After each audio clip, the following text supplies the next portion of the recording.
everybody, welcome back to another episode of our Mystical Wellness podcast. I have a fascinating guest today who truly embodies mystical wellness, and it's Michael Kopf, who is a lifelong paranormal experiencer, Reiki Master, and researcher of the metaphysical and esoteric.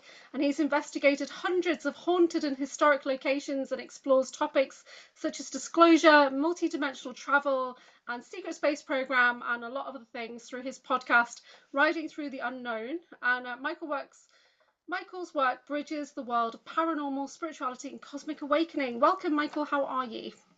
I am doing well, thank you. Yeah, it's really lovely to connect with you because we are so like-minded. It's dead refreshing. Yeah, I'm really We excited. are. Yeah. Anyone that speaks Star Trek, I just love it. Right? Because I've realized there's hardly anyone around me who does speak Star Trek anymore. So I get quite excited. So yeah. So Yeah. just Trekkies unite. Yeah, why not? Yeah. So you've got so many different areas that we can go into, and I understand that your first paranormal encounter was like at the age of 2. So do you want to start there? What happened when you were 2 years old? Sure. So when I was 2, I was living up north, and our house had a basement, the main level, and then an upstairs. And so we were on the upstairs part, and apparently we were remodeling or something for some reason. There was like there was a board over a vent opening, and everybody was working up there. Well, somehow the board over the vent was missing, and I went over to the opening and, being curious what's going on. Well, I'm leaning over the opening, kind of looking, and according to my recollection, next thing is I'm falling into the vent. But when I was talking with someone, they were like, I was actually pulled in. Something grabbed me and brought me into the vent. And so as we're going down the vent, so you can picture it, the vent is going from the second floor past the first floor to a concrete basement. So you can imagine free fall state. You don't have to be a scientist to map out how fast that'll go. But in the process of going down, I start to talk to an entity. And I'm talking to this entity about, what my future is going to look like, what abilities do I need, how am I going to access these abilities, when are they going to be activated, and all of this. And you can imagine this is not a short conversation. So I feel like I was pulled out of time to have this conversation. And I found out from a friend of mine who's a medium, the one that told me about being pulled in, that there was actually two beings, that I was taken from the being that pulled me in and had a conversation with that being instead. And when I come back in, I hit the concrete. And so, with it being wintertime, my mom is like, this is the 70s, late 70s, early 80s. You know what kids looked like from the movies, all dressed up for winter in the north.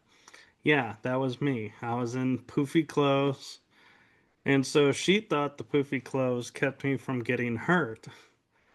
And I stand up and I'm like, just start walking away from this fall. And one day I was looking in the mirror and I had a cut on my like hair missing in my eyebrow. And I said, "What is that?" And they go, "Oh, that happened when you were in the vent at 2.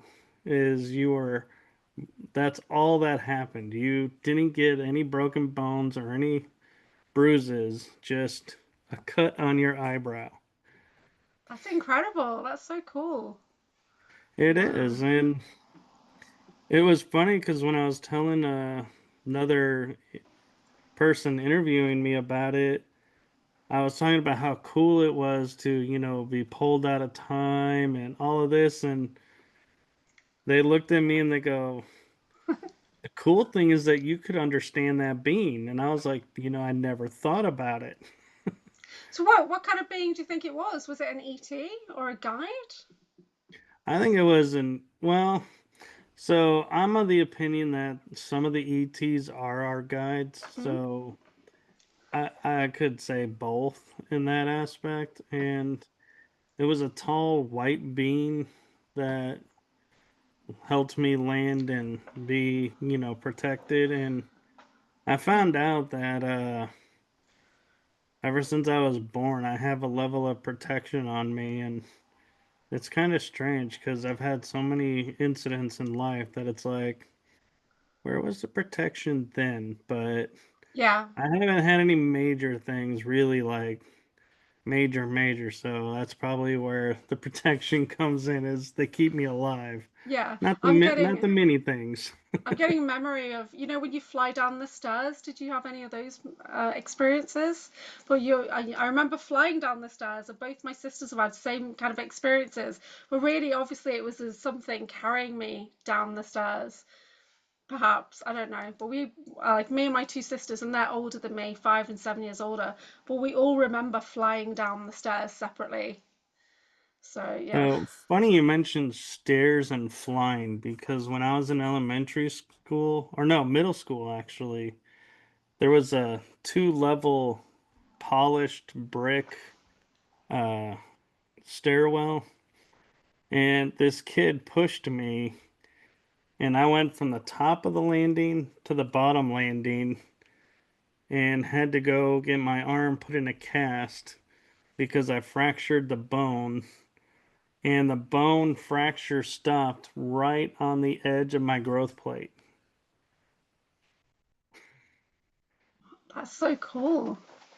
Yeah, so you Well, said that maybe you for you, but it wasn't so cool for me being in a cast for Well, a I broke few. I broke both my wrists, but I was like in my early 20s. And when you get those trainers that have the wheels on because you think that you're still cool, you're still young Oh and yeah. cool, you can do it. So I broke both my wrists at the same time. So other than that, I've just had this foot surgery a couple of months ago where they broke through into my foot to fuse my ankle joint, and they put plates and they put staples in. And at the same time, I got tagged by aliens as well, by by a few different ones actually, for some Mars project, and I saw it on the X-ray. Yeah, so it's mad, but it's gone now. We collapsed and dissolved it out anyway. So you grew up in a metaphysical household, and I've never heard anybody say that before. Because I grew up in, like, an Irish Catholic family, so we just didn't talk about these things. But I did, I got my black cat and broom when I was 8 years old and things like that. It was just kind of like, there you go. So what was it like growing up in a metaphysical household? How did that look different to your friends? Well, I don't know that it looked different to them, but for me it was very different because anything that, like, when something didn't go right, it wasn't as simple as going and saying, "Oh, well, better luck next time." It's, "Well, why didn't that work? What did you do that didn't, what did you do that made it not happen? Or why do you think this happened this way?" And so instead of having in my own way, you know, kind of blowing things off and being like, whatever, and just going on, I was constantly working on myself and viewing it as something that I did, or as part of my learning. And so I was like, and I made the choice. So my mother was born Lutheran, my Mm. father was Catholic, so I had the option to do both. I did attend Catholic church, but I don't think I ever took the catechism, but I ended up walking away. And something that was really funny, and you'll probably find this funny, is when you're in church service, they have the announcements and the talk, and then there's the sermon, and then there's singing or no singing, depending on your church. Well, I would be awake for the announcements, and the chit chat kind of aspect. But when it came time for the priest to give his sermon, I would fall deep in sleep. So did most people. And when no, but here's the thing, when he finished, I would wake right back up and Oh, have no wow. idea I slept through it, and nobody could wake me up. So you guys just kind of switched you off for that. They sent you Yeah. someplace else. That's I asked awesome. my guides later in a medium circle, Hmm. I said, what was up with, me never hearing a sermon? And they said, we didn't want you to have dogma. Yeah, So I slept through all the dogma. that's really cool. See, I went to, I did Sunday school, so I did my first year of Sunday school. And then I kind of realized that my parents weren't going to church. They wanted to have a quiet house, so they sent their kids out to Sunday school. And then when I realized that, and I thought nobody really notices if I'm here or not, so then I just started to go and play instead. But my sisters were quite religious, but I never really was. And my older brother, I think he said he was an atheist at the time, so I thought that's me. I'm an atheist, yeah. So I've not really got into the dogma or anything at all. I don't follow religions. Well, Um, and church was never for me. yeah, me Even neither. elementary school age, my parents tell me that this really did happen is I would go up to them and go, so Jesus died on the cross to absolve sin, so there's no more sin in the world. Because something that's abolished, that means it's done. And they were like having to sit there, and they said they had to stop and think about that because they were Yeah. like, wait a minute. Yeah, how are we still committing sin if sin was abolished? Yeah, that's such a good point because it never made sense to me. Father, Son, and Holy Spirit kind of thing. And I don't normally talk about religion, but it just never made sense to me. It just didn't sit well. Yeah. I couldn't get my head around it because it just wasn't for me. I And made the that's okay. mistake in yeah, I made the mistake in Bible study asking the person that was leading it and my ex-girlfriend at the time because we were all in there together. Mm. And I said, if Jesus abolished sin by dying on the cross, and you're telling me I'm still committing sin, that means he died for nothing. Yes. Oh And they did gosh, not take that kindly. that's not I good. was politely asked amongst the other topics that I raised, Yeah. questions that I raised, to not ever come back to Bible study. Which was probably good. So, what did you Yeah, go into instead when you were thinking about metaphysical studies and magic? Perhaps did you go into magic? I did actually. I studied a year of paganism when I was growing up. I studied Reiki. I would study tarot cards, gypsy palm reading. That one I didn't Hmm. take too well to. There was too What many palm reading? lines. Yeah, Yeah, I never got into too many that. lines that mean too many things in too many different ways, and Hmm. I was just like, yeah, I don't get it. Did you ever get into Same- like the Norse pantheon with like runes and Vikings? And I love all of that. I did study runes, actually. I have a bag of runes with me, the Viking runes. Yeah, yeah, I love all that. And with like off-world colonies and everything, there's still very much Norse pantheon out there as well, which I just love it. So at the moment I'm working with the goddess Hela, and Hela's like the Helheim underworld kind of goddess, and she's just She come is a forward recently. force. Yeah, yeah. All right, real balance. I do retreats and like an afternoon retreat, and I did laid out a spiral. So we took a descent into Helheim to meet the goddess, and it was such a beautiful experience though. So even though she looks like dead on one side of her face, and then she's beauty on the other side, it was very much about stepping into stillness and allowance. And so we all had such a lovely time.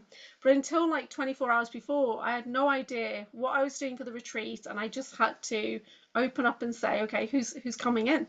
Yeah. So who do you work with? Have you got guides, goddesses, gods that you work with? Well, according to my genealogy, I am related to Thor and Sif by blood, and so Oh, love it. I actually work with Thor and Isis. Yeah. Yeah. I don't Even though do, ISIS is yeah. Egyptian, I I still don't do work that much with Egyptian, but I found out recently from Ivan Teller because I've kind of avoided it. I don't know why, but I have avoided it. And apparently I said to Ivan Teller, so which Egyptian god am I? You know, my name is Alane Ra. That's come from my soul. Who am I? And he said, well, God or Pharaoh. And I was like, okay, what have you got? King Tut is what he said. Tutankhamun. So I've not explored that. I'm not sure how I feel about that yet. the Boy Um, King. yeah, who used to have a cane as well. So, well, of course, he Yep. had mobility issues. I've got mobility issues right now. So that's something to explore. I'm very solar, so I do, I do resonate with the raw energy. But I even sleep better in the day, right? Which is weird for me. So, because I get a lot of targeting at night. Yeah. So, do you feel like you are from Thor? I do because I've had so when I was in college, I was one day getting ready to go to class in the morning, and it was a crystal clear sunny day, not a cloud in the sky, and I'm in my bathroom looking in the mirror, and behind the bathroom door is a hallway to a row of closets. So, in other words, painting the picture, I can't see outside. Well, when I look and I splash water on my face and I dry my face and I look up and I'm about to comb my hair, and instead of seeing the iris in my eyes, I saw lightning bolts. And I was like, well, there's no lightning around here. And previously, before I attended that university, I actually almost got expelled from college dealing with electricity. So, what happened was we were doing a lab assignment and we had to connect a circuit and make a circuit work. Well, we put both ends together live and realized we forgot to connect the center. And so I look up and the teacher's not in there. And I go and I say to everyone on my team, go, give me just a second. And they're like, no, we got to undo this. I'm like, no, we don't have time. So I grab both ends and I can feel the charge go up my arm, across my chest, down my arm, and I put them together and complete the circuit. And I look up and the professor is right there in my face and said, if I ever see you do that again, you are being expelled from this university. Oh wow. But I was totally fine. Yeah. Yeah, it's a storm god energy. And when I flick light switches on, I usually get sparks every once in a while. Yeah. So, like, electricity and we get along really well. Mm. I do like elemental card readings, and I see the storm energies like bringing together all of the elements, and that's who the person's becoming, like a force to be reckoned with. And I love doing readings that way. So you're this force bringing it all together. That's so cool. Yeah. Oh, I love rainstorms and seeing lightning. Yeah. You've never been struck by lightning? Nope, No. but I've I'm never sure met I'd anyone who probably has. walk away from it. Yeah, probably, probably. That's so cool. I'm trying to get back into my runes and everything now because it's been a while. So, tell us about your traveling because I am a world traveler also. I lived abroad for a really long time. I'm hoping to come to America next year as well. What is your favorite place before we get into your paranormal? What's your favorite place? You could be Ooh, anywhere. that's a tough one. I would say magic wise, I would say my favorite place so far that I've been to has been Egypt. Hmm. Because as I walked along the different temples along the Nile, I literally had the sense of the sand I'm stepping on is the same sand that the gods stepped on, the pharaohs stepped on, the priests, all the people. And so it's like you literally feel yourself in their footsteps, seeing what they saw. And yes, the temples are in, worse shape than they probably saw 'em, but you still get the general feeling, and it's like you can feel the awe and wonderment and all the belief of what's going on. And the part that amazed me too is everybody's heard of the hieroglyph of the helicopter and the boat. Well, I actually got to see them in person. They're on a very high ceiling. I don't even think there's a ladder built that'll reach that high. And you would have to move in tons of sand to get up there like they would to carve them. And so, yeah, those are definitely hieroglyphs from ancient times. And it makes me, you know, feel like they had portals where they could see the future, probably. And that's why they carved what they saw, because, I mean, it's too perfect. Yeah, I agree. Did you feel the Isis energy when you were at the pyramids? So we actually went to the Temple of Philae, which is Isis's temple, and we got up before the sun was up, which is really hard for me. And took a boat ride to her island temple, and we sat there and watched the sun come up. And I Mm. gotta tell you, that is the most inspirational, most serene, calming sunrise I have ever experienced. Wow. I mean, it's literally was like magic. I mean, it's like you just felt the magic of the land just washing over, and it's like you just knew everything was going to be okay for that day. That sounds so cool. I've not been to Egypt yet. I've not done a lot of Europe. Probably done about 4 countries, but I've not been to Egypt. I love Asia. I'm very Asian. I love Thailand. And I lived in India for 10 years or more. So yeah, I haven't been that far yet. did you get an activation in the pyramids? So what happened for me in the pyramids is I'm laying in the sarcophagus, You're laying and in the sarcophagus. yep, I didn't realize people were allowed to do that. we were. Wow.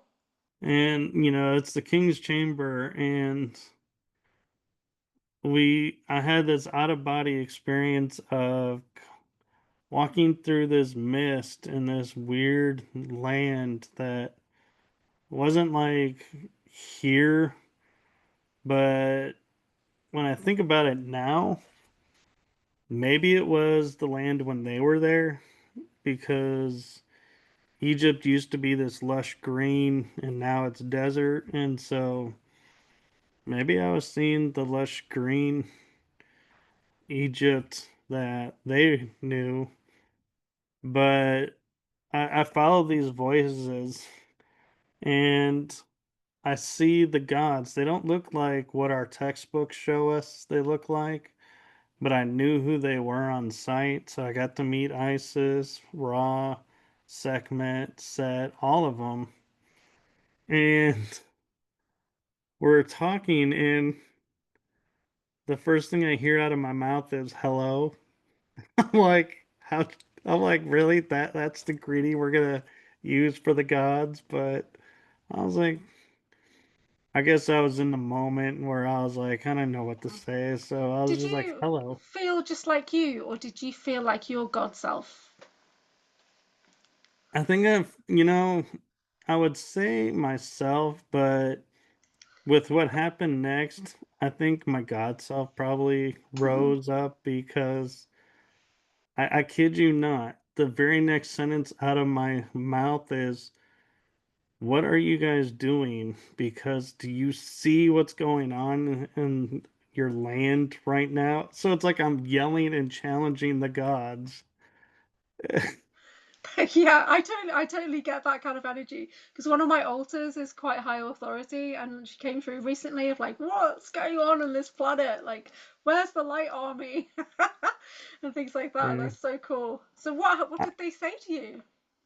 That's the funny thing is, right after I make that sentence, I feel myself pulled back into my body, and we end, and everybody shares their experiences in the sarcophagus.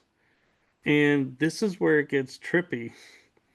My memory is we leave the king's chamber and exit the pyramid. A friend of mine said, no, we left the king's chamber, went into the queen's chamber. I remember seeing you in the queen's chamber, and then we left. But I have zero memory of ever stepping foot in the queen's chamber. Wow. Have you ever had a regression done to find out what happened?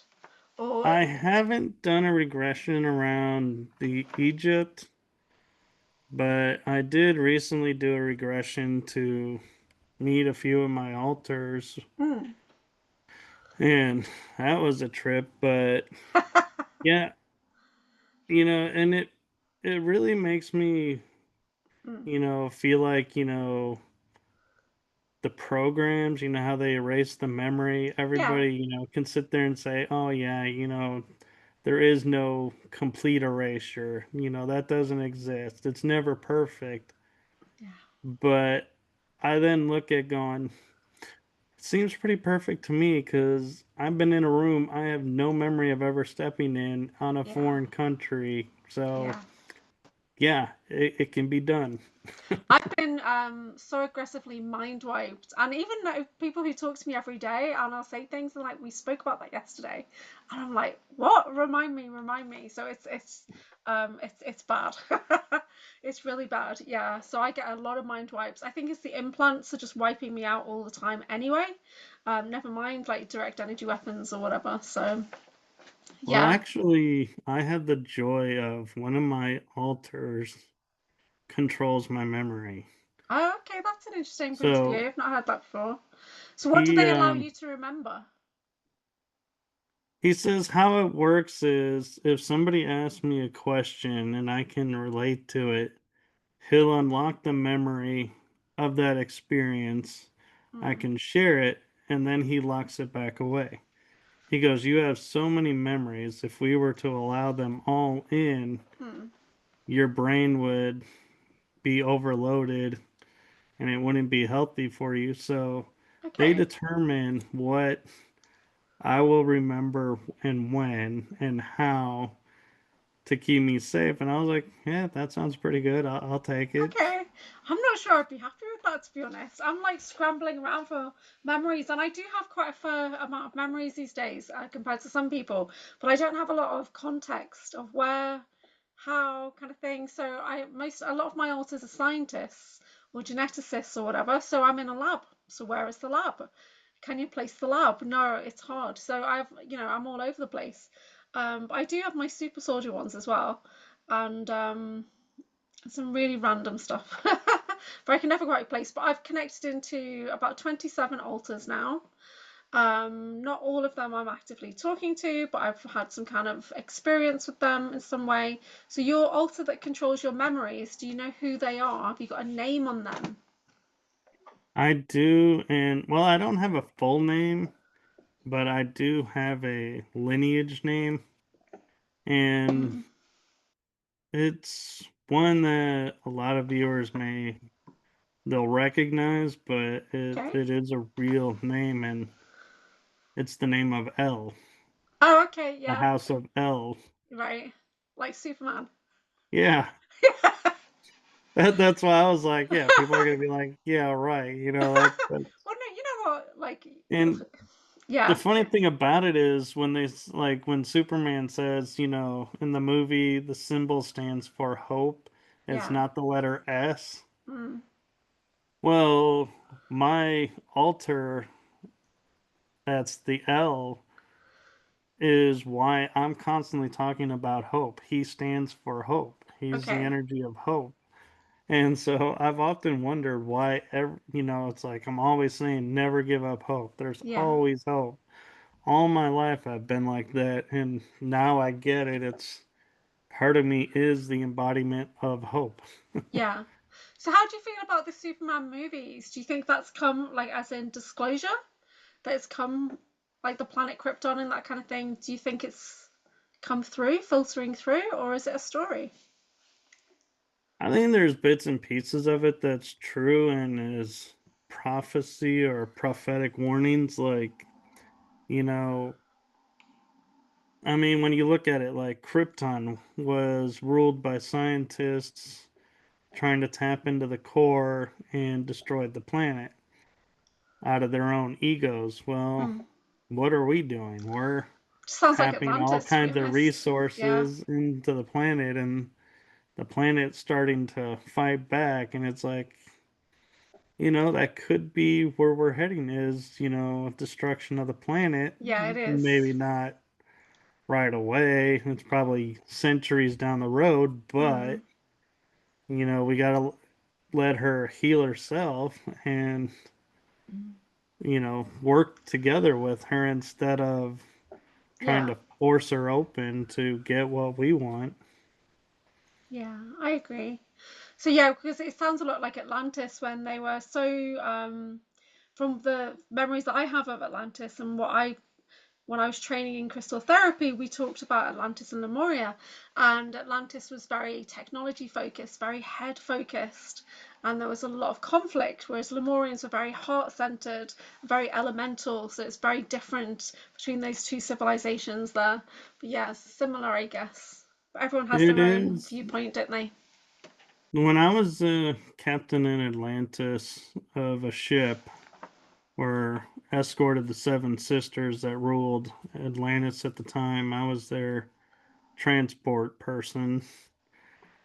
And I remember just before the cataclysm that scientists were creating hybrids and everything, and Mm.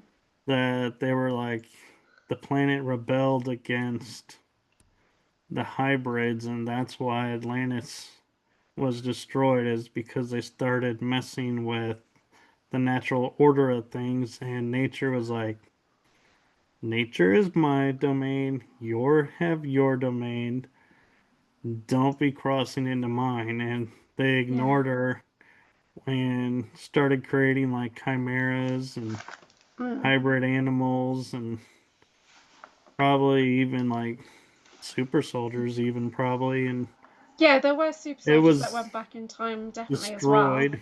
Yeah. And then I go over to when I was at Lemuria, and they're like, yeah, you were a creator there. Wow. And it makes sense because I know, like in the astral realm, I create worlds here and Mm. there where I go and just let them do what they want to do. Do you I don't. remember what you're doing when you're dreaming or when you're traveling in the astral? Do you remember that stuff? Because I don't remember. Sometimes I do, and sometimes I don't. It depends on how soon I get back and how much regeneration I had to do before returning, Yeah. because you can get hurt on the astral realm, and so or get stuck in like the shadow realms out there. Yeah. So when people talk about wanting to go in the astral realms and just play around, I'm like, yeah, it's fun, but you got to be careful too. Mm. There's a war going on, definitely in the Oh yeah. astral. I know that much. I don't remember much. And I've heard you talk about shadow beings. And earlier in the year, I had a shadow being in my room. And I remember kind of trying to cast it away. But then, like, within 48 hours, I had a session with Jay Skyrunner. And the first thing he said to me was, "You've got a shadow being in your mind." So there's me thinking I'd cast them out my space. But really, it was already too late. They were already in my head. So does that make any sense? See, I have a mixed feeling about shadow beings, because to me, I see the shadow beings that I've been around are like the balance of light and dark. And to me, that's what I see when I think of a shadow, is there's light in the darkness. That's why I can see it. So it's not purely bad. And I always would play games with them when I was growing up. And because they would appear out of the corner of the eye, like in a door frame or something, while I'm watching TV. And they would start creeping into the room. And if I turn and look to see what they were doing, they would disappear. So I started making this game of how close can I let them get to me before deciding it's time to make them disappear. And so I never ever have felt harm or malevolence from a shadow being, but I do know that there are some malevolent ones out there.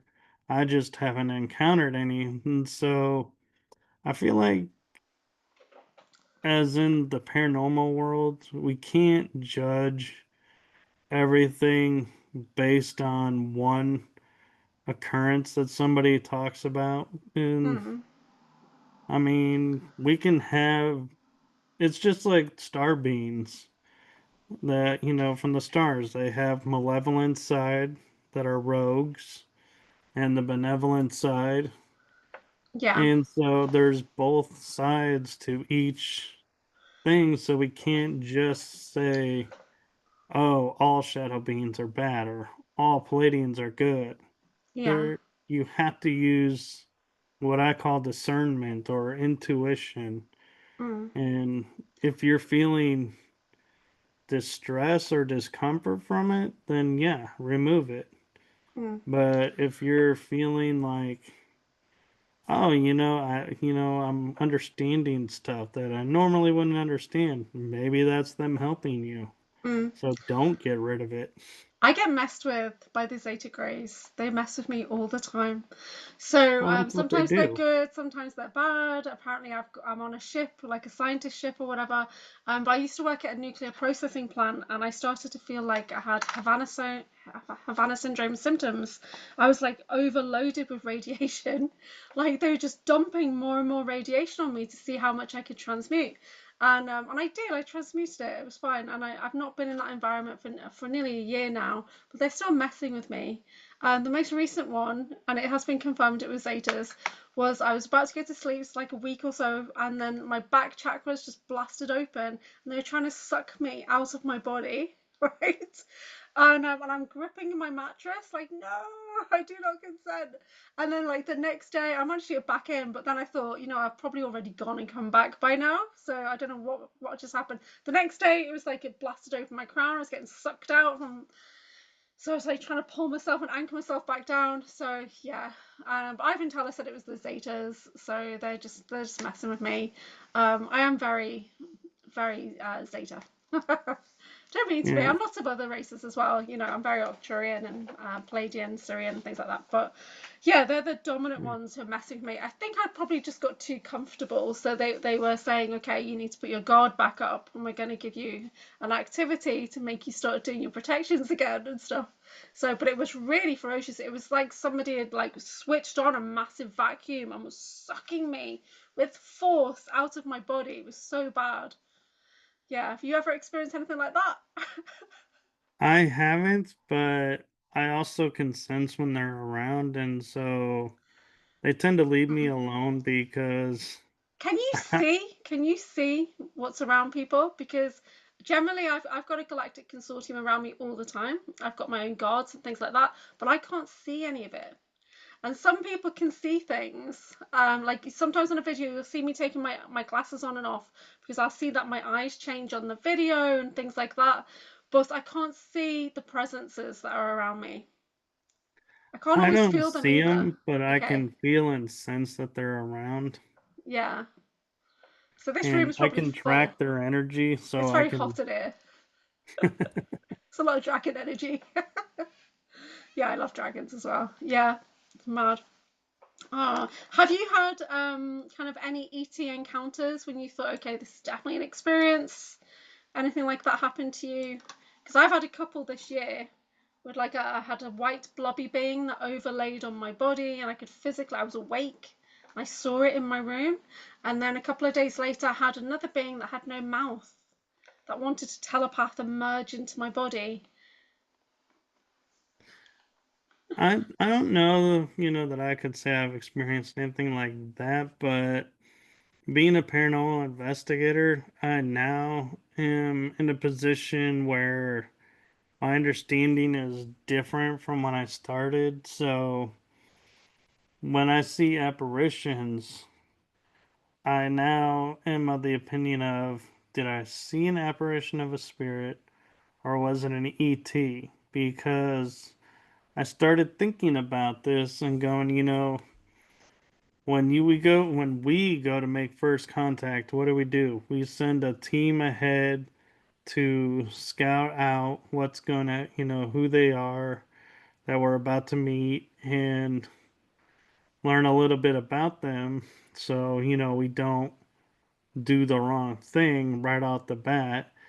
And so I was thinking, how what could an ET do that? Well, when you go into a building and you feel a presence in like a corner that's like a shadow being, you can't see it. I'm like, that could be the perfect way for an ET to go, how would they react to us being here? Because they're seeing our reaction in real time to something different. And so I feel like that's the ETs doing like what we would do, researching before making contact. Okay. Who's open, who's not, Mm. who's going to run and scream, who's going to fight, Yeah. who's going to welcome. Have you seen any? Because some people talk about sigils being placed on humans by ETs or by like other entities. Have you seen anything like that? I haven't seen it on other people, but I do know I have a mark on my back, and I've thought about getting it actually tattooed in real visual to What's the mark? show. Can you just tell me or not? So the mark I have that I've seen is it's like a circle, and in one part of the circle is a pyramid, Okay. and then there's Viking runes on both sides, Right. and a little path with water, and Ah. there's a wolf print in one corner, and I'm trying to think what was in the right corner, the other corner, but when I looked at it and physically saw it like in this reality, I was like, to me, it's almost like the closest thing I could describe what it was for was if you ever seen the Mortal Kombat movies I have, but where I'm not too sure. Yeah. they're passing through the gates and when one would fall, it would leave and disappear, and they said that was the pass. Okay. That was like a crest that gave them permission to pass through. I see. I feel like that's what that sigil is for me, is So it's a it's not like a crest. branding. It's like a key. Yeah, it's like a crest that allows Yeah. me access to other dimensions and other Yeah. realms. That's interesting. Because somebody said that when we get tattoos done, it's literally like markings that we've had on other aspects of us. And because I've got 3 tattoos now, and I mean, what this one you can't really see. This one is a scorpion that I got recently to honor a scorpion entity that I kind of got awarded after a battle. And then this one is the Unalom, which after I had a big breakup and I was kind of like free. It's like life's journey. And then this one is if you can see that, it's the Syrian seal that Patricia Corey channeled. So it's like a galactic shield. So Oh, I know what the other symbol was. It what just was it? popped in my head. Yeah. Was the Irish triqueta. Okay, that makes sense. Yeah, I'm probably going to get something here as well that's similar to my Syrian shield. So I was doing an interview with somebody, and I was getting attacked because the person was an empowered individual with their own targeting team, and I started to get loads of targeting come in, and I had two friends who were like running sentinel interference. But the scorpion was an entity that had been bound by the bad guys and was being sent to target me. And my arms are getting completely fried. And this was a few months ago. I was getting microwaved inside out. There was a fire venom running through my arms and everything. And I carried on the interview, as you do, as much as you can. And then Sean Bond was doing a call-in show. So I phoned in and I was like, dude, something's happened. And he tracked it back to a handler in Montauk who was harnessing a scorpion entity against its will to target me. And Sean literally just went, nope. And he took the scorpion and awarded it to me. And then it came and nestled into my back like a baby. And it stayed in my back for like 6 weeks, and then now it's a lot bigger and I've got a tail that I can bring out. So I got the tattoo last month or so that it's got somewhere to be, but it lets me know where it is because it burns me slightly sometimes. So it was burning me yesterday, trying to alert me that there was loads of targeting coming in. So it's like, and I can do lots of things with it. It's mad. I'll talk to you about it after. But so I awarded that, and it was kind of like taking it from the bad guys who they've been freezing it as punishment. They've been freezing this scorpion entity. So when it came to me, of course, it's like, you're loving it, you're nurturing it, please stay with me and I'll take good care of you kind of energy. But Sean Bond awarded it to me like spoils of war because I've been through that whole drama. The guest was fine, by the way. The guest was absolutely fine because I set things up so if anything got sent to her, it get redirected towards me, and it was supposed to get captured in obsidian plates, and it never. I literally was just getting tons of targeting, and there was a ship over my house as well. So there's a few videos about that, but that was a few months ago. So yeah, so Yeah. I got the tattoo to honor so the scorpion would have a place to go and within me etherically. But there's probably versions of me that have loads of tattoos, and I'm just starting to tune into that energy now. So that's mad. Do you watch Buffy the Vampire Slayer? Because it keeps popping into my mind a particular episode. I have watched it, yeah. Do you know the Hush episode with the silent men? It's been a while since I've seen them. I've seen all the episodes, but I Oh, don't. we'll have to, because there's that one where they all lose their voice, and then there's this Oh, four yeah. guys going around stealing everyone's voice. For some reason, that when we were talking about Shadow, that's the episode that kept popping into my mind for us to talk about. But it's like the scariest episode ever, and I'm such a wuss with this kind of stuff. I am like, yeah. So have you ever seen anything like that that would like take people's voice or whatever? I don't know that I've seen something that would take someone's voice, but I have come across the vampires that are draining people and dealt with them. And Do they look like actual vampires? no, actually, they kind of somewhat, sometimes they can look human, and other times they just look like a hooded figure that's just So what are they absorbing draining? Are they and draining blood or are they draining loosh, like energy? both, Oh, draining everything. are they human? Sometimes and sometimes not. But what I found, there's two ways to deal with them. It depends on how advanced their connection is. Like, because I do Reiki, I can see chords Hmm. or meridian strings. And so if I see the string from them to that person, I can cut it, and that pretty much sends Yeah. them into a mad frenzy, and they pretty much destroy That's themselves. that's not a Reiki ability, That's your natural ability. That's nothing to do with Reiki. Regular people can't Well, see that. I learned I had it when I was learning Reiki, so I attribute it to that. No, no, that's one of your abilities. Because I'm a Reiki But Master teacher, and people generally don't see that. You can visualize it, but that's one of your abilities, one of your psionic abilities.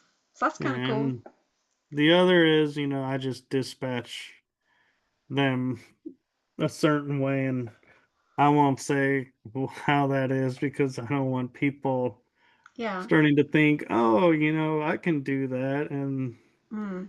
one, it's not who they think it is. Yeah. Or two, they don't have the right equipment to do it. They just assume Yeah. they do. And so I don't want to put anybody in harm's way.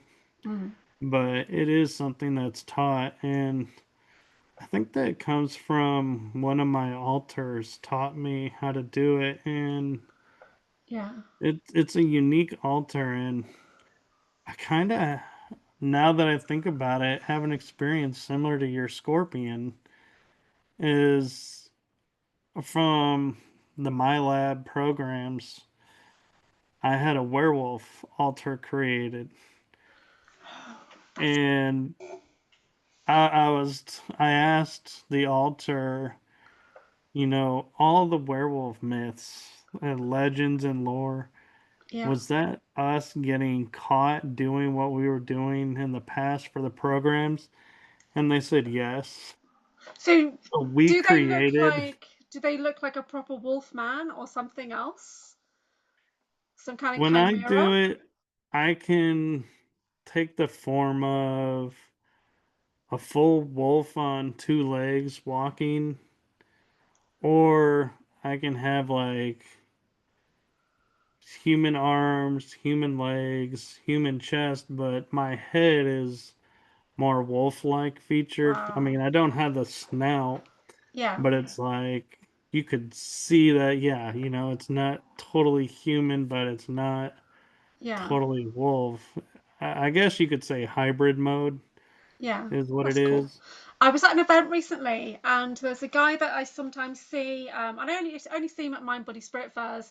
And he always makes a fast beeline towards me so we can talk galactic. And he said that he'd heard recently that there was bulletproof werewolves being dropped into the Tennessee forest mountains and all that. And it was some kind of government experiment, right?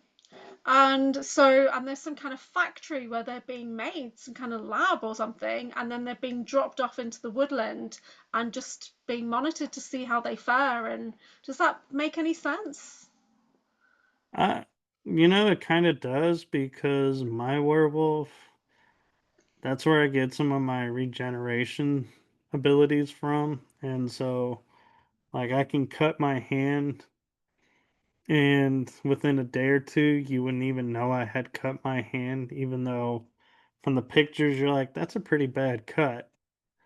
But my body would heal itself up and regenerate quickly, depending Yeah. on where my energy levels are. Mm. And so I would say, am I bulletproof? I haven't put it to the We're test, not going to test that. but That's not I an would accusation. imagine Yeah.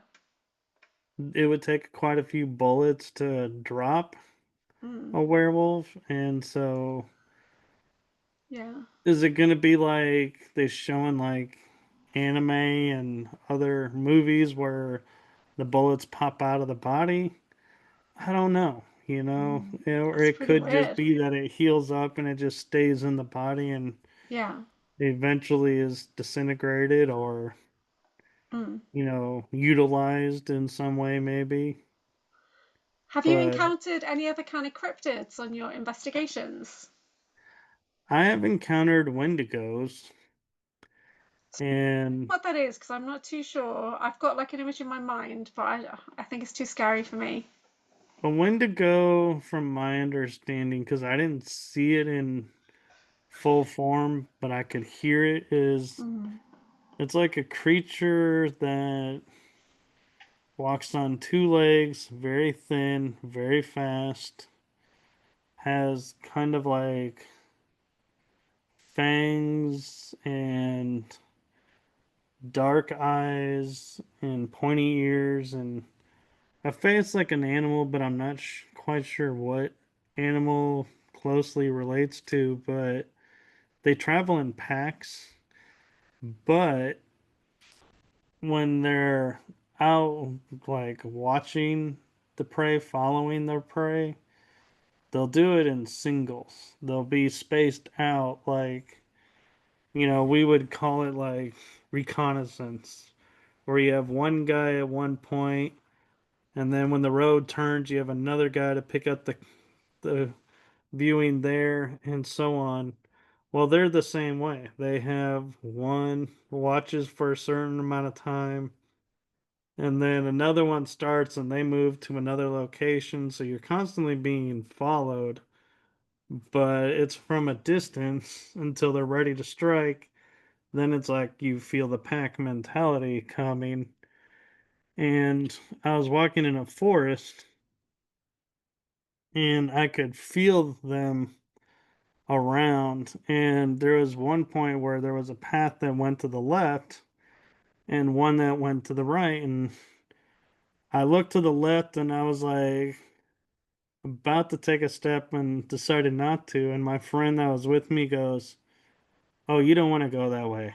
That's where a lot of Wendigos hang out and live and that's their nesting area." I was like, "Yeah, I know. That's why we're going this way." And we ended up going that way. And I know this isn't cryptid related, but you're going to find this really cool.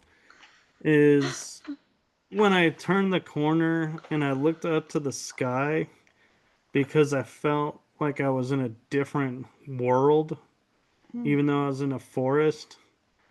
I look up and the moon that was off to my left is now directly over me. And to the left of the moon is the Orion constellation. Oh. To the right of the moon is Orion constellation. There's Whoa. two constellations mirroring each other in the sky. And I started noticing there were other, and I was like, and I looked at my friend and I go, "Are we in a mirror realm?" And he goes, "Yes, we are." Oh no. And the thing that people, growing up metaphysical, I have awareness of how to act in certain scenarios. And so I knew being in a mirror world, keep your emotions in check because whatever you're feeling or thinking is going to appear in front of you. It's like the Star Ooh. Wars, going into the cave on Dagobah, whatever you take with you is going to go and manifest. Yeah. And so I was being very calm and just aware of my surroundings. And there was actually a house where people dwelled that was in really bad shape. But I was like, man, could you imagine living in a mirror realm, with a family, how much pressure that would be and, Wow. what that would look like. But I was thinking the about the thing, boggart in Harry Potter. When you're looking at the boggart and it shows your deepest fear, that's what else yeah, popped into my mind. I don't know what that would be, but that clown's like, yeah, but Harry Potter would have loved this forest yeah, because there were certain spots in this forest where in the dark you would see these pathways and you could walk through them, and as soon as you got to the other side, when someone turned a light on, there was no path. wow, There were branches across. There was like no way across. It was like thick debris. And when they turn the light off, they disappear. And the really trippy thing, even, is when you step on where those branches and the debris should be, there's no sound. You're not stepping on anything. yeah, And nothing like tugs at your clothes. Like when you know how when you brush against a point of a branch, how your pant leg or your shorts like mm, kind of pulls. There was yeah. none of that. You But know, sorry, Stranger Things? I couldn't really yes, watch it, and there's a mirror world in that, isn't there? there is. Yeah, I couldn't watch it, and I don't know if it's because it's based on the projects or whatever. I think I watched maybe I one couldn't watch it episode. either. You couldn't watch it either. Oh, thank God. Thank God it's not just me, because I Yeah, it was too much, but I do remember seeing that she was in that dark place and it was like everything was blustery and that was some kind of mirror world. So how would you know, like, what's that point where you're stepping into that mirror world? Is there a sign that you're in it that you can stop and recognize? The energy feels very, it's like you could tell when you cross dimensional lines because the energy, like, it can be very cold in one aspect and then all Mm. suddenly be very hot, even though you're still outside in the same area. Or when it was hot, it could be a little bit warmer or a little cooler. There's just little subtle changes. And one that I like to look for is like there could be a breeze, and then you step over a line and there's no more breeze. Wow. It's like nature doesn't just follow a straight line, Mm. something is causing that. And so, and my friend, the way he was putting it is there are different groups of tribes that lived in each one of these realms, and there was more than the two realms that I experienced in this one night. And another reason why I know I was in a dimensional forest is because it was like 11:30 at night when we walked into the forest, and when we came out, I mean, we were in there. I literally could tell you like maybe an hour and a half. It was almost 3 a.m. when we came out. And there was no sense on the body of being that long, standing, walking.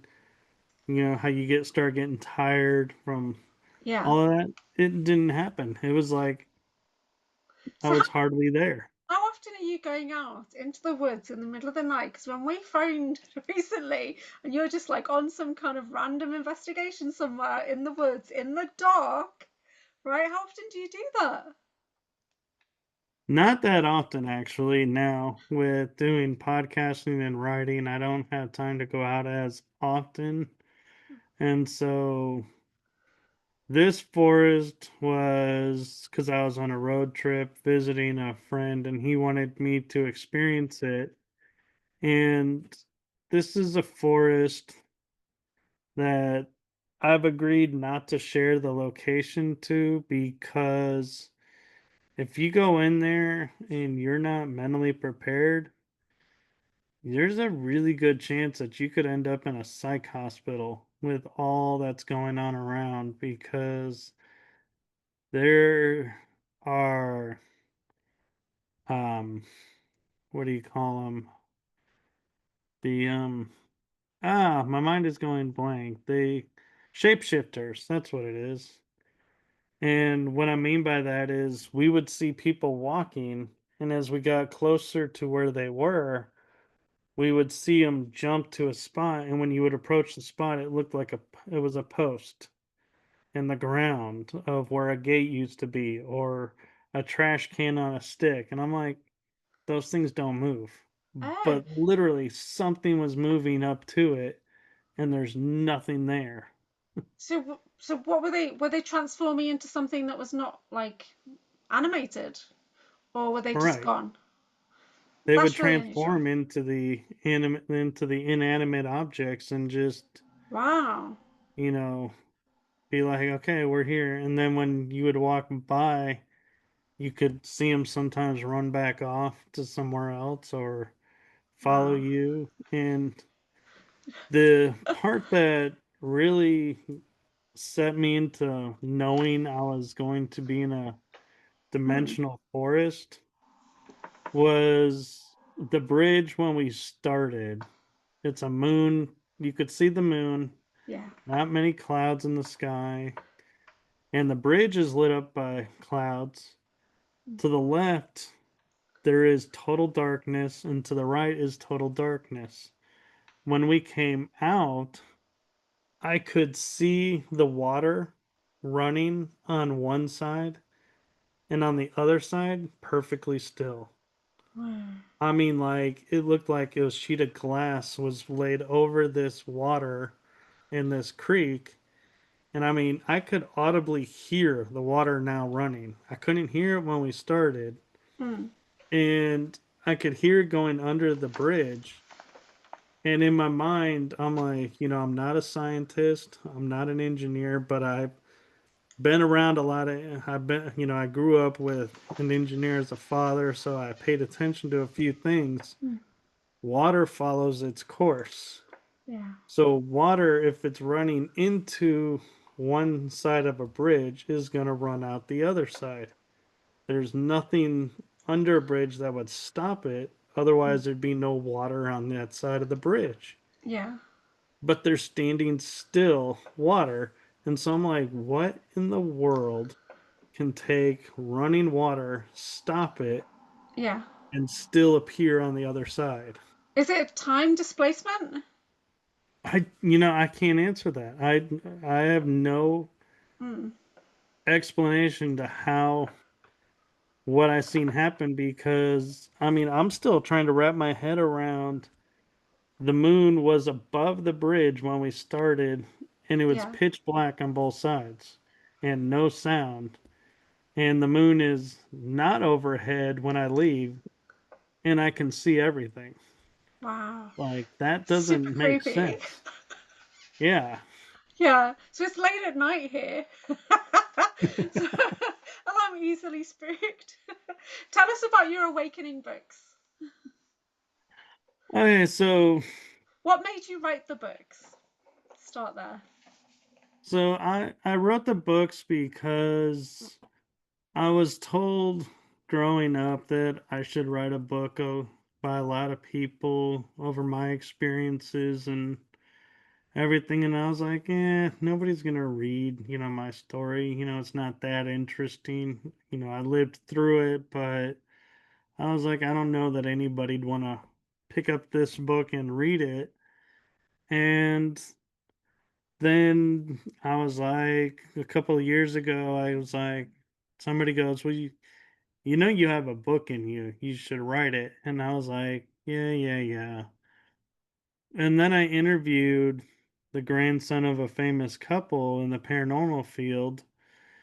And I was like, you just wrote a book. And he goes, yeah. I said, what was it like? Because I don't want to drudge up all this, bad energy, that I spent all this time clearing to write it. And he goes, actually, it's very cathartic. You don't actually get emotional putting it on the words onto the page. It's actually very healing. And so I was like, okay. So then I sat down and started writing, and before I knew it, I had like 13 or 15 chapters in a book. And then I started looking at it and going, well, what if the paranormal people don't want to read about the metaphysical? And what if the metaphysical don't want to read about my hidden journey into the SSP world? And what if all three of these have no care whatsoever what it was like for me to grow up? I'm forcing these people to read all these different aspects of me. And so I decided to pull them into four different books. And I was like, I can make Okay. four books out of this. Because, like, the paranormal book, I was like, that chapter was, I think, like 120 some pages. And I was Mm. like, that's a book.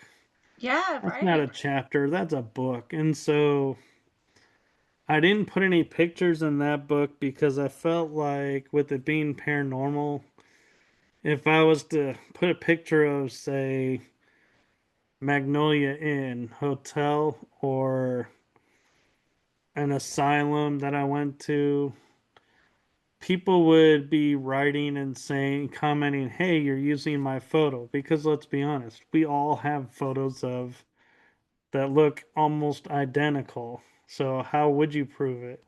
So I was like, I don't want to get into arguments over whose photo did I use. So I didn't put any, but the way I wrote it is your mind will paint the picture for you. And that was my hope. And I've actually had people message me saying that they read my paranormal book and they were like, I could actually feel and see all your experiences unfolding through your words. And I was like, oh, good, it worked. And so the paranormal is book I entitled Awakening, um, My Journey into the Paranormal. Now, the funny thing about the title is I gave the book to a friend of mine, Selena Ingles, and she was going to do cover for me. And she was like, hey, do you want me to edit? So I was like, yeah, go, that'd be awesome. And when she finished editing, she was like, hey, I'm done with the cover, but you don't really have a title, do you? I was like, no, I have no idea. And she goes, let me toy around with it. And so then she sends me a picture of a rough draft of a cover, and it says Awakening, My Journey into. And I was like, oh, I love that title because Awakening, I can use that in the other 4 books. Yeah. And I was like, that is perfect. So, yeah, the title is due to the awesome work of Selena. Hmm. And what I did with the paranormal book is I gave all my experiences to current, and I share what impact certain experiences had on me that had more impact than others. And so they're kind of a longer chapter, a longer part of the book. Yeah. And I don't use page numbers and I don't use titles of chapters because to me it was a journey. It just unfolded.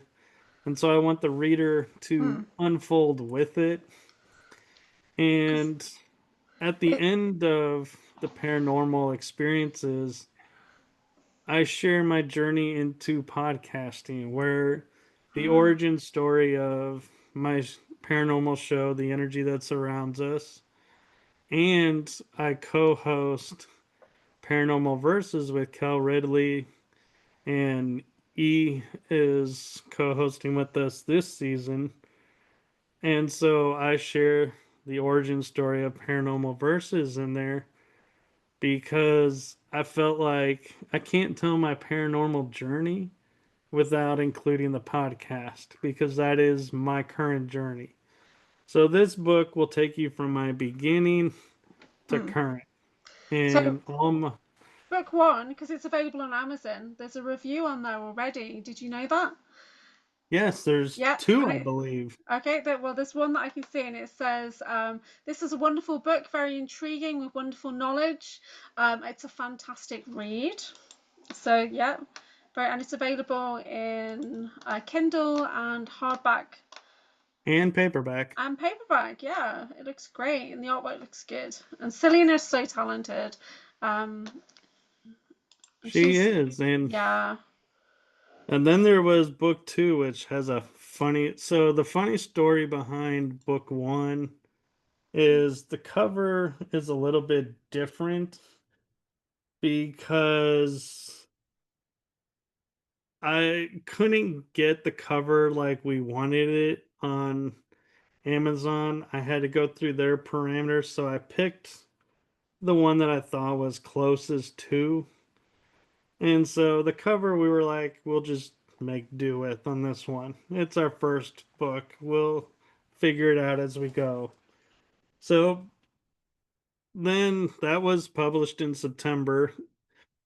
In October, I launched my SSP book, which is Awakening My Journey into the Hidden Discoveries. And that is my 3-year journey into my work in the SSP. I didn't realize that was an SSP book. Okay. Well, it is, and it's my journey into understanding what is the SSP and what programs, do I know I was in, if I know, Yeah. and how I know. And so, like, I'll share Mm. memories and experiences that I've had. And Erica Amarina actually helped me with some of the experiences that I wasn't total clarity on, but Mm. we would be talking and she'd be like, "So was it this?" And I was like, "Yeah." "And you were a part of this?" "Yeah, I have memory of like the AI war, electric wars." I tell her, "Yeah, I have memory of that." And she's like, "Yeah, this is the part you're missing." And so Yeah. she kind of collaborated on that, but it's mainly my story. And I Mm. don't include a lot of scenarios where, like, if somebody was doing a reading for me and they're like, "Oh, you're in this project, you're in that project." I Yeah. don't list them unless I have a memory or an experience to tie to it. Yeah. And what I mean by that is one experience that I share in there Mm. is walking on the hull of a ship in space, walking towards a Stargate. And I have a black suit on, no gloves, no helmet, in space. The earth is behind me, and I'm like, all of a sudden I reach this spot on the hull, and I just reach my hand out, and every ship that's come through the Stargate or portal disappears and goes to another dimension or another location. And I shut down the gate so that whoever's coming through, sorry, you're not entering here. You weren't supposed to be here to begin with, so we cut it off. And then I go back into the ship and I'm like, "Hey, how's everything going?" They're like, "Okay, everything's good. It's shut down. Area Mm. secured." And then I'm like, my next memory is going straight down to earth, back into human form, Mm. and going about my day. And Yeah. That's so when I good was, that you've got such detailed memory on that, because a lot of my stuff is very fragmented or compartmentalized. I've been told it's a particular project, but it's different to other people's. And so I'm still on my journey yeah, of kind of reconciling all these bits of information and trying to confirm. Yeah, I don't have yeah, like long memories like that. I've only got fragments at the moment. and somebody mentioned to me, that they think I was in Solar Warden, and I was Mm. like, I don't know. And I bring up Solar Warden in the book because they're like the cosmic police. And Yeah, I go, "Well, what was I doing on the hull? I was policing the space. So maybe right. that's a Solar Okay. Warden memory." And so and I mentioned in the book, I'm like, "I'm not saying this is Solar Warden, but it sure does sound like Solar Warden. So Right. Okay. maybe it is." And Yeah. I have other memories that I share. And I picked, because there's so many books on the SSP. So I picked like the main, like, one article that had like 7 different programs, and I was like, "Here's your Mm. main programs, like MK Ultra and others." And I'm like, "This is what they say about them." Yeah. Just so you have an idea in the beginning of when I say this program, you're like, "Oh, he mentioned that earlier. Okay, I know what he's talking about." You're not sitting there trying to figure out, Yeah. "I've never heard this term. What in the world are you talking Mm. about?" So I kind of gave a basis. So as I ventured Yeah. on, it would make more sense Mm. Do you to feel like somebody who has no awareness. do you feel like you're still actively in service now off planet? Well, I think it's a little 50-50, honestly, because I feel like I've gotten my freedom from a lot of it, Mm. but I do still feel like every once in a while I get pulled in to doing something. Yeah. And one of the things that I do, and this is another Superman moment, but For me, it's when I'm on the Captain Marvel moments for me. Well, when I'm on when the astral realms doing stuff, I can hear when friends need help or like my twin needs help with something. I can hear it and I know how to get there so fast. It's like before they even say the phrase "I need help" or my name out loud, I'm standing in front of them and I make one, I have two entrances that I usually make that a lot of people are like, yeah, we've seen this.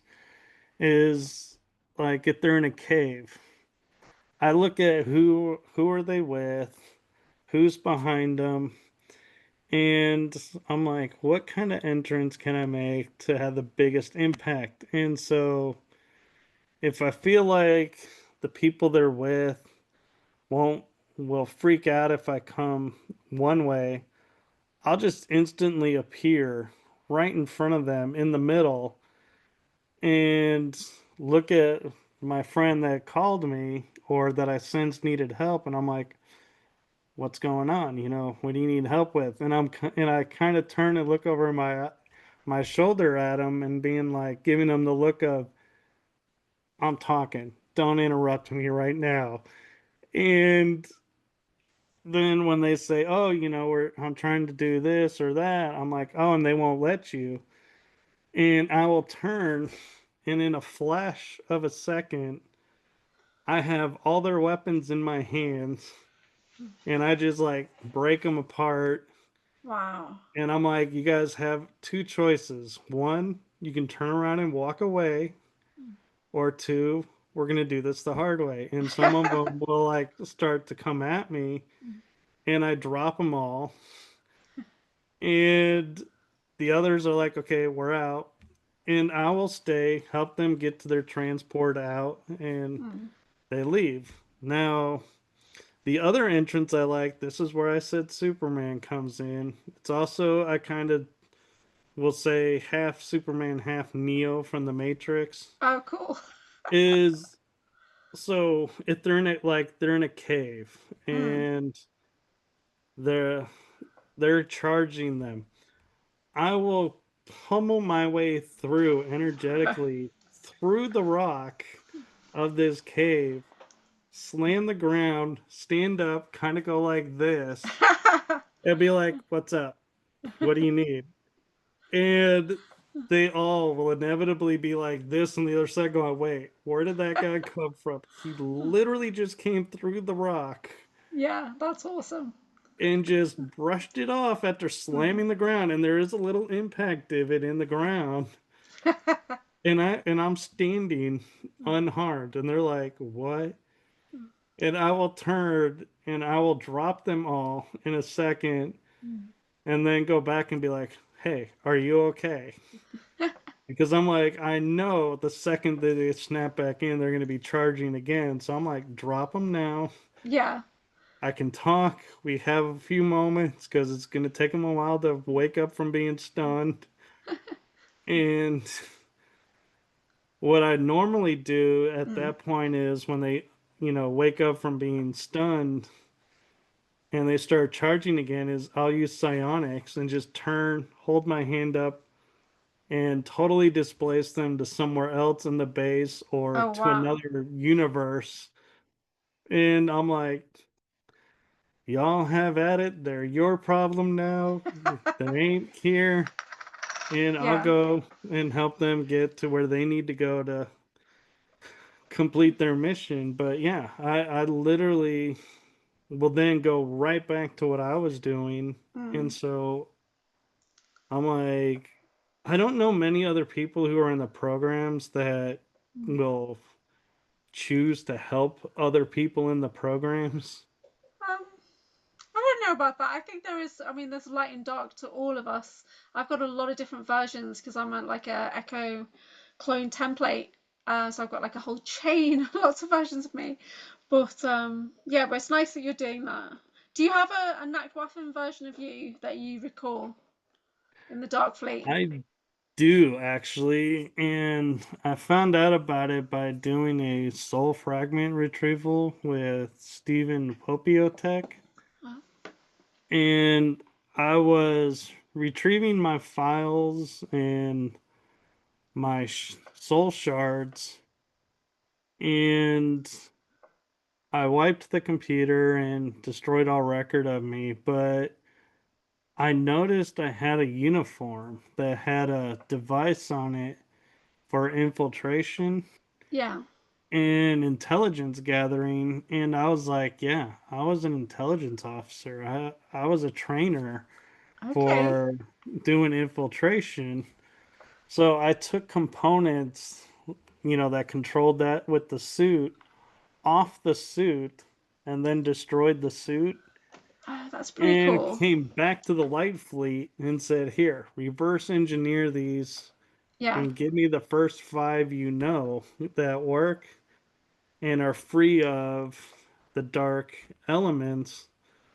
And I gave those to friends of mine that I work with on the other side that Nice. I know are doing good work like I'm doing. And so they're able to, what it does is the infiltration patch activates when, like, say you're on a Draco reptilian base Mm. and a Draco walks up to you, you will appear as a Draco. Oh, nice. And the intelligence chip that's Yeah. attached to it will allow you to communicate and think like and respond like a Draco. So they have no idea who you are. Yeah. Where would that And technology have come from? the dark side uses it all the time to infiltrate and Right. spy. And so I just was like, hey, fair game. If you're going to do Yeah. it, we're going to do it back. And I took it and I figured it's my uniform, it's my gear. I Yeah. have total rights to this tech. Okay. It's my tech that I use. So Do I you, had no problem feeling like I was stealing it from them. I just felt like I was taking what was mine with me. yeah. Do you ever remember versions of you who were scientists in any way? Because there's not that many male scientists that people remember. It seems to be more female. I have a lot of scientist versions of me, like geneticists and really dodgy ones, to be honest. I wouldn't say scientist, but I've worked with scientists. Mm, I know I have, and I didn't put it in the book because I don't have full recall on it or an experience with it, but it resonates with me. So, but not enough that I put it in the book, but I'll share it with you and see what mm, you think. okay. I had a altar where I would travel through time, and there were presidents and government officials that were in charge of this project, and I was in like a lab somewhere, I think on the moon or something, and I would walk into the room, and if I when I stepped on the pad, I would instantly be put into clothing time appropriate, and my audio would be altered to match whatever language of where I was going. And I would go into a world or an event in history, watch what was happening, report back if that was my mission, or if my mission was to do something, like I would, like one mission I was told about that I feel is tied to this is going to Antarctica and putting on a Nazi uniform, going to 1940s bunker and stopping the assassination and pulling him out and going to Argentina. And so when people say, "Oh, they seen him in Argentina," I was like, "Yeah, I knew that was possible." Yeah. But I was sitting there and going to myself, going, "Why on earth would I do that? Stop, the bomb from doing its thing." Mm, And they were like, "Oh, it wasn't you. It was your altar." yeah. who was controlled and told to do this, so they do what they're told. Exactly. There's always orders. You don't get to choose, and you don't know the full extent of the mission of what you're doing anyway. So, yeah. Yeah. Hmm. Did you have like an emotion attached to it, or you're just very cold and focused? When I heard about it, and the first time I heard about it, I was like live on screen, and I was like, no, I don't want to be the guy that did that. I was like, because it's Yeah, like, man, I started feeling guilty of all the stuff that came after that, right. going, that's on me because I did this. Not really And though, if you're following orders and if you're in an altered state, yeah, you well, just, yeah, but yeah, still, I later, yeah, realized that and was like okay with, that it was an event, and yeah, I mm, could emotionally discharge it. But at first, it's like I'm sitting here thinking, this altar is me. This is yeah, me doing it. It's my consciousness. right, Oh yeah, my God. And taking mm, and being like, I'm responsible for this, even though okay, I wasn't. yeah, And so, yeah, it that's took me a while tricky. to learn that. Yeah. So I've got suppressed emotions because my powers are emotional based. So I don't have the same kind of guilt and things like that. I just don't have it. Sometimes, but not anything related to service work. No, nothing. Well, Because now, yeah, yeah, now when I hear an altar did something, I'm like, yeah, if I remember something, I'm like, that wasn't me. But yeah, what I do instead is now is I look at it and go, what from this altar can I use? And I try yeah, to learn and bring into this reality mm, aspects of that altar yeah, to help me do what I'm doing here. yeah. That makes sense. That makes sense. So a lot of mine have been, there's not that many good ones of mine that have come forward. I'm starting to get to the good ones. But first I had to experience the really dark ones. And Well, yeah, get what's like a snapshot of that, like me holding a severed arm and things like that, and just being so like zoned out of let's do this work and with no emotions attached. That's what I had to experience earlier on in the year. And I'm comfortable with it. There's a lot of cloning and augmentation and chimera building and stuff in my list of altars. Yeah. well, I think my experience might be slightly different because when I was working with Steven, he pointed out I volunteered. I Right. wasn't taken against my will. I actually agreed to do it. So I think my, Mm, like, training was different. Like, I don't think I was possibly. maybe put in, I might have been in Montauk, but maybe not put through the chair to break me, is because I was like, Yeah. I'm volunteering. So they're like, we don't need to break him. He's Hmm. already I don't know about that. lined I'm up. not sure how I feel about that, but I know I was, I was also in Montauk, even though I'm British. I've explored that with Sean Bond as well, and we did a live vision quest on his channel. And surprisingly, it was Montauk memories that were accessed and publicly Yeah. as well, which was very uncomfortable. And but I did get like a keystone memory come in of like a place nearby me, which is a shipping yard, and I saw how they took me, and it was through like a temporary portal that they'd set up in a shipping container. So it's absolutely bonkers. So I mean I don't explore, I don't go deeper into that one because I'm trying to focus on other things. At the moment I'm trying to focus on the off-world colonies where there are versions of me that are spies Yeah. rather than versions of me who are just psycho scientists and stuff like So that. So yeah, it's different for things me, kicking in. the only memory I have of Montauk is hearing the name Montauk in a room that Mm, had no color. It was like a pale green and no art or no symbols on walls or anything. It was just sterile, everything, almost like a lab room. okay. But I feel like it was underground or Yeah. underwater, maybe. Mm, But I had an experience where these two ladies, it's a paranormal team, were actually at Camp Hero live doing, a quote investigation during the day.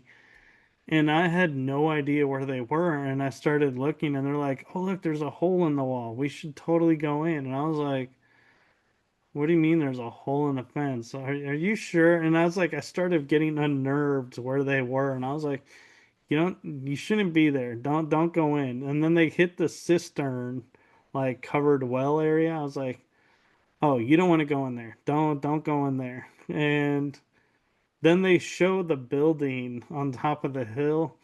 I'm like, there's a gate nearby there, but seriously, do not go near that building. You're at Camp Hero. Do not. You need to leave there now. This is Black Ops. This Yeah. is not a place you want to get caught in. Yeah. And they were like, oh, chill out, chill out. It's okay. We're okay. And we did see a guy drive by that was staring at us, and we thought it was strange. I'm like, yeah, they're documenting you being there. You Yeah. have a possibility of being taken later. Yeah. Those Don't projects are mess still around there. ongoing in their own time bubble and things like that. It's really gross. Oh, that's mad. But Anyway, I apologized to him later and said, there's a reason why I was freaking out. And I'm yeah. sorry, I didn't mean to freak out on your live. And she was like, it's okay. Yeah. Yeah. It's But not I was good. like, yeah, that was like, there was no signs that said where they were. I was like, you guys are at Camp Hero. And Yeah. it was strange that I knew where they were Mm. Not because I've strange for never you because been you're there. very psychic. Yeah, very psychic. So what's next for you? You're still working on some other books, are you? Some metaphysical books? So I finished typing and writing the metaphysical book yesterday, and I did two illustrations for the book that I Mm. hope help visualize what I'm talking about and everything. And Selena is editing the book right now, and then I'll make the corrections. So hopefully around Saturday or Sunday it'll get published. Wow, that's really fast. But she did some really cool illustrations too, and so I'm gonna be, once I edit it, inserting in the images. And so Mm. this book is basically a journey of what principles I've learned of the metaphysics and how they relate to me, Mm. and what my journey into the metaphysical world looked like, and what it was like for me growing up. Okay. And so there's a lot of interesting information in there, and I hope people find it helpful. Yeah. And some of it is like really hard to believe happened, but they Mm. did, because I don't share anything that wasn't mine to experience. Yeah. So who's the And ideal audience for that book? Who should buy the book? anybody who is looking at the world and saying what's working in the world is no longer working, and I don't know why. Mm. Because there are so many things in this book that will help people, I think, in opening their eyes to, we're not limited in what we can do to help ourselves, that there are other options out there. Yeah. And so I kind of go into a few that I found and stumbled on, and why I stumbled on them. And so Mm. that's the book for this month. And next month is kind of like my story of just me. What was my life like growing up? What did I Mm. experience, aside from paranormal, aside Yeah. from the SSP work and metaphysical work? What was, who am I aside from that? And so that's what this last book is. The fourth book is just my personal Mm. awakening of discovering me. And I share in that book stories of like and some ancestry stories, some of my travels because I've traveled to a lot of places actually. So Yeah. I've been blessed with that, and it's kind of like you've gone through these three journeys, so this is like the relaxation book. There's no traumas, there's no, all of that, all the family drama I didn't add it because I was like, I want this book to be uplifting. I'm uplifted. I'm not the same person I was going through all of this, and so I don't want to rehash all that because, in my opinion, I've had 40 years of sharing that story and I'm kind of getting tired of that story. It's no longer fitting. So I'm like, I'll only share for context.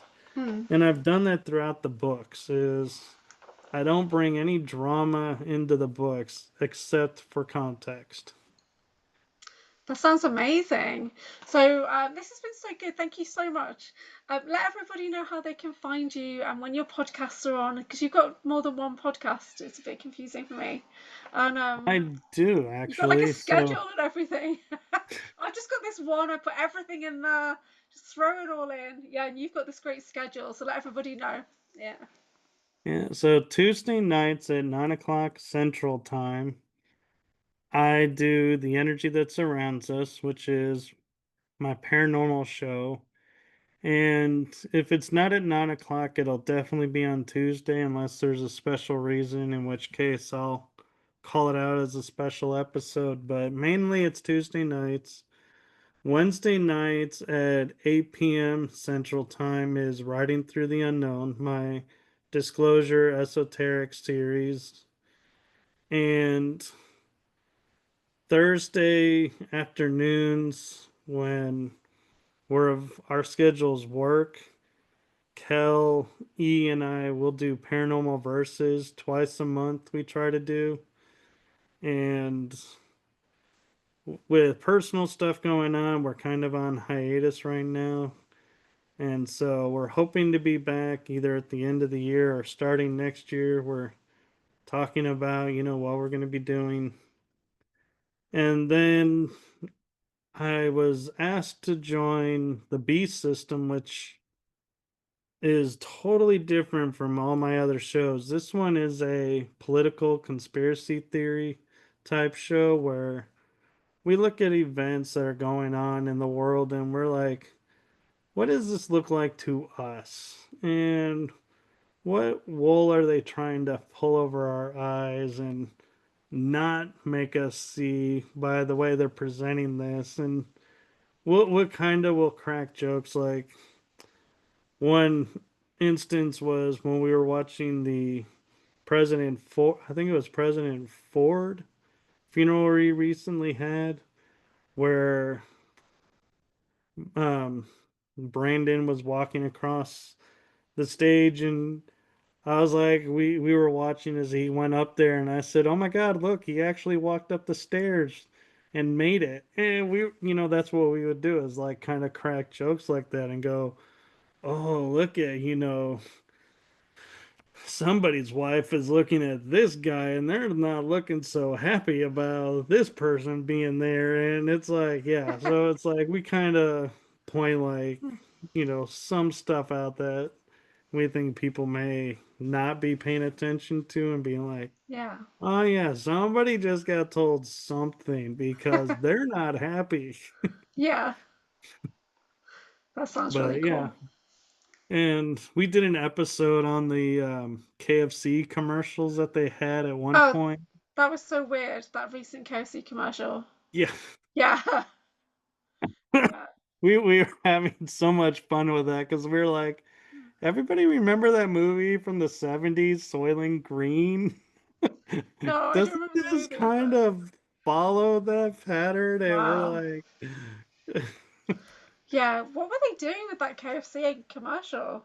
Like dipping the people in the gravy or something. It was so weird. yeah.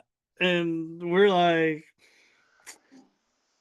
That, yeah, we were like, this is so dark and twisted, and we're like, Yeah. I think they're trying to make us cannibals, and we're not buying it. And No.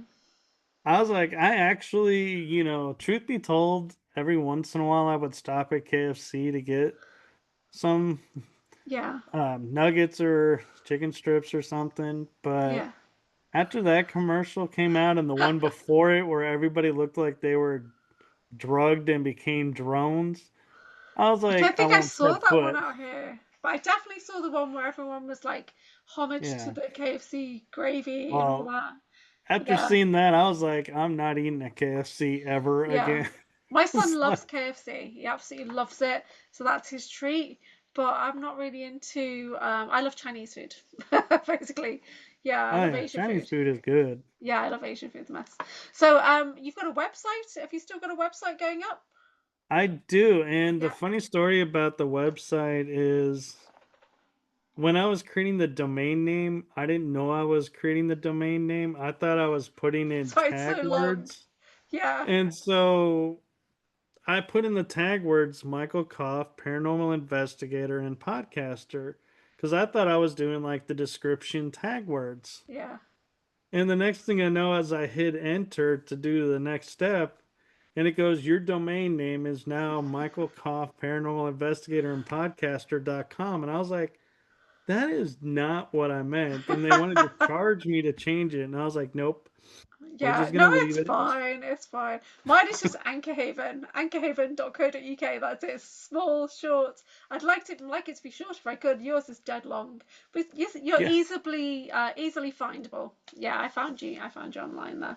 This is so good. Well, and I Yeah. was laughing with someone going, when people go to hack websites, I'm like, they're like, your website name is so long, they're probably gonna like bypass it and be like, we're not messing with this. This is Yeah. too long. Just trying to Move type that along. in, like, We're not spoofing this account. Just move along. It's too yeah, long. And I was like, too yeah, long. hopefully that's true. Probably. Well, this has been so lovely. Thank you for joining me. And we've Yes. covered so many different topics this evening, so it's been brilliant. I'd love to spend some time with you again. To be honest, I would. It'd be great. I'll happily come back on.